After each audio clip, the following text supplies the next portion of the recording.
They are called Suspicious Activity Reports, or SARS. An analysis by the Arab American Action Network, first exposed by the CBS 2 investigators, revealed they're often used as a tool for racial profiling under the guise of making our communities safer. So why were our attempts to get our hands on the latest reports thwarted by police? As reports of discrimination surged since the war in Gaza began, many in Chicago's Arab community believe it's critical that they see these documents. Here's CBS 2 investigator Megan Hickey. Our community deserves to know if we're being targeted. Is that heightened since October 7th? Yeah, anecdotally, I think without a doubt, I would say that. But how do you prove it? We uncovered one answer back in 2022. Clearly, it's a tool of racial profiling. You might remember hearing about suspicious activity reports, or SARS, collected by local law enforcement because we showed you hundreds of them, which these former students painstakingly sifted through. You are being targeted. They're a product of a taxpayer-funded program put in place by the FBI and the Department of Homeland Security in the years after the 9/11 terror attacks, encouraging people to support suspicious behavior. If you see something, say something.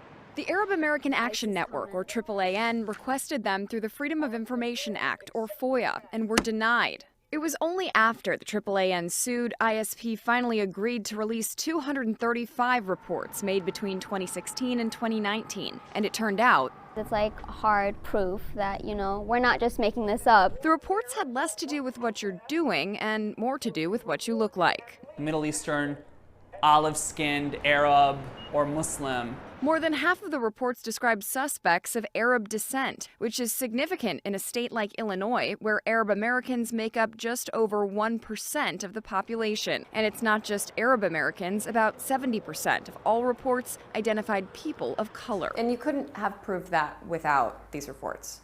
Yeah, I mean, I could have guessed. And the vast majority of people were reported for doing everyday things. Like taking photos, talking loudly in Arabic, or people who were literally going to work. Meaning these individuals now have permanent files on them with the FBI. Calls to end the use of SARS after this report was published. We will fight day and night! Were mostly ignored by law enforcement. But in an attempt to further our reporting, we requested more recent SARS maintained by Illinois State Police from 2020 to 2023. The response, denied.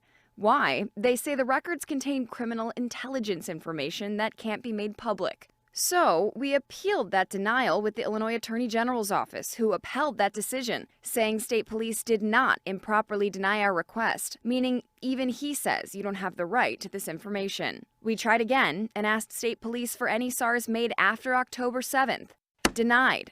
We know community members who have been visited by the FBI and Joint Terrorism Task Force over the last few months. It leads us to believe, one would think, that there's obviously much more resources, much more time, and therefore many more suspicious activity reports that are being filed targeting our community. So why won't ISP give us similar documents they've released in the past? It just makes people very cynical. Matt Topic, a lawyer and expert in government transparency, says state police are relying on a technicality. Even though the same reports for a different time period were released through a settlement in the AAAN's lawsuit, the records we requested are technically a different batch of the same reports. Yeah, it's maddening. It doesn't really make any sense to the average person. In a request for comment, ISP said they are protecting confidential information that could compromise the public safety or infringe upon a person's privacy. But remember, we didn't ask for people's names or personal information, just why they were reported. I don't think that reflects reality.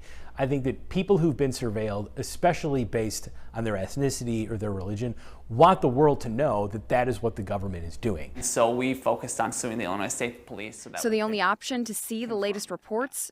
To sue. Again. Those who are policing our community should be held to the highest standards of transparency. In a statement, the Attorney General's office told us they are committed to impartially interpreting FOIA law. We did ask Illinois State Police how many suspicious activity reports were filed since October 7th and whether any were used to foil a credible security threat. We did not get an answer. Megan Hickey, CBS 2 Investigators. We did eventually hear back from state police after our deadline. A spokesperson said 35 suspicious activity reports have been reported since October, but would not share details.